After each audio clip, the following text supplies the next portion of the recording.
right, Elden Ring, Nightreign, Remembrances. We getting a little bit of information about the story. Let's get to it. Let's get to it.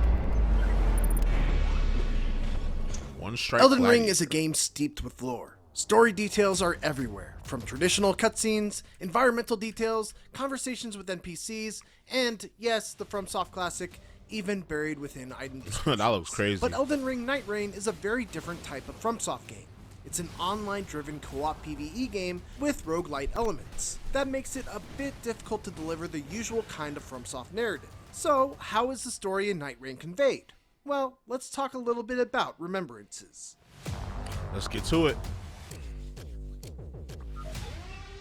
So, to start, let's break down what the story of Nightreign even is. And who better to break that down than game director Junya Ishizaki. Nightreign shares essentially the base setting and the world of Elden Ring, but it's played out on a different stage, so to speak. So there's this concept called the Night Lord, which is a sort of abstract phenomenon or calamity that has befallen the lands between in this alternate timeline, and much like a real-life calamity, it's something that's not done by design or intention. It's just something that has occurred naturally, and it's befallen the lands between, and it needed some sort of opposition. It needs something to oppose it. And that opposition comes in the form of the Nightfarers. The Nightfarers, who are of course. These warriors who are entrusted with the fate of opposing and defeating the Night Lord and putting a stop to this terrible calamity. And that's the setup that brings together our 8 different character classes who are gathered from all across Elden Ring's world. Nightreign's story is... Okay, so same world. It's just the premise is these calamities that naturally occur. So naturally, with the villain, there is a hero. So you have to destroy these Night Lords, I guess, to restore some sort of order to the land.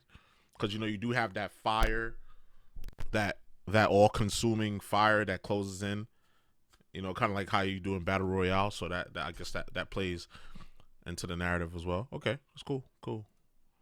More about filling in the details of who these 8 characters are, and what was their past before having this responsibility thrust upon them to defeat the Night Lords. Right, And what were they to learn doing before? That, we have the Remembrances. One of the stops that the player can make in the Round Table Hold in between matches of Nightreign is a journal where you can view your character's remembrances. Some of these are just journal entries that reveal a little bit of information about that character's backstory. However, some of them are playable snippets of a moment from the character's past. When you launch into a playable remembrance, there will be a hazy dreamlike border around the screen, and you will be transported to the location of the memory. After talking with an NPC within a remembrance, you'll gain a personal objective. These will differ from character to character and remembrance to remembrance. For some, like the Iron Eye for example, your personal objective might be to launch into a match, travel to a specific marked location, and then defeat a mini-boss that will only appear there if the remembrance objective is triggered. Once you do, you'll gain an item that you can bring to the flashback, and then you'll be able to move forward in the next chapter of that character's story. As mentioned before, the objectives themselves vary between classes and remembrances. Wilder, for instance, instead of having to fight a boss, might have to find a specific item located in a cavern, which is a location that you might not generally go to due to the risk of being stuck in there when the ring starts to close in. Then, Okay, yeah. So that was a lot of information he gave right there. So your remembrances is basically the lore of the character that you're using, and then you get to explore this backstory, and you speak to an NPC, and then it triggers an event that only happens if you trigger the remembrance. So you get into the map, you might get a mini boss, you might have to find an item. Okay, what I like about that is with FromSoft is like if you want to explore that, you can. But if you don't want to, you don't feel it, and you want to just play, you can just play. That's how Elden Ring is. Like the story is like loosely told in cutscenes, and then but if you really want to know what's going on, you gotta find things scattered about the map that gives you more information about the lore. And that's cool. there's the Raider, who has a completely different style of remembrance. He gets transported away from the Round Table Hold and must participate in gladiatorial-like one-on-one battles against a variety of bosses. It's an interesting and very unique departure when it comes to storytelling for a FromSoft game. I personally have only gotten a small taste of these individual character storylines, but what I've seen and played through so far has me eager to see more once I get my hands on the full game. For more exclusive Elden Ring Nightreign coverage, don't miss our boss reveal video, as well as our hands-on videos with the Iron Eye and Raider classes. And for everything else in the world of video games, keep it here on IGN. I think I'm gonna do all of the character videos in like 2 videos, like four for one and then 4 for the other one, because that's usually how I do it with characters. But this is dope. So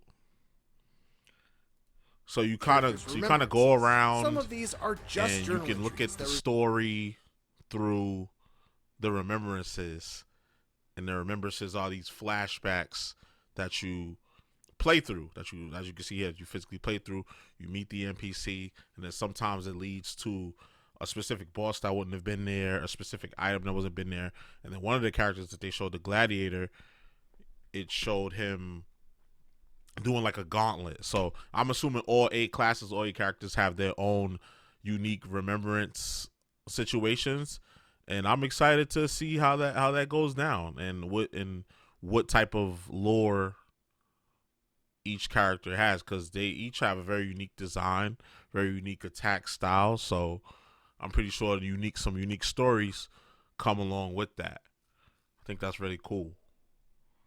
But yeah, but y'all let me know what y'all think down in the comments. Like, I've been trying to, like, just a side note for the channel in general. I know some of you probably gonna click off by now, but those of you that are locked in with me, this is for y'all. You know, I've been trying to get to the point more with my with my reactions, because I noticed that some of my reactions are kind of dragged out because I want them to last 8 minutes, and I'm trying to get away from that, because I can still get ad revenue on the video if it's not 8 minutes. It's just I can't get mid-roll ads, which most people probably click off anyway.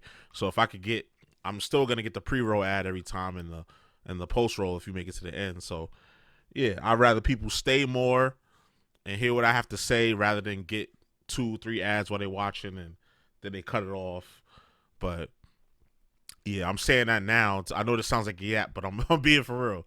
But yeah, I'm excited. I'm definitely excited for this game, Nightreign. I can't wait to get on with the homies and go crazy. There's gonna be some dope streams. There's gonna be some dope clips.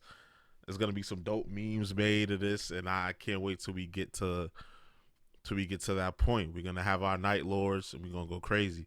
I know. I think they said something about, I think you could change the outfits. The outfits, that's one thing I'm looking forward to, like changing the outfits of my character, so you can at least have some level of customization, because I know that's what we're used to from Elden Ring. You're making your own character, and these characters are already built, but at least to have some customization options would really be cool. But see, now I'm yapping. See, I didn't want to get into it. So when I get excited about a game, I start yapping. That's why I tried to prevent that. And then we still end up hitting 8 minutes anyway with me yapping, with me cutting down the yap. But yeah. So y'all let me know how y'all feel. Again, so you already know the vibes. Like, comment, subscribe, all that good stuff. It's your boy JusticeXFalls, and we out.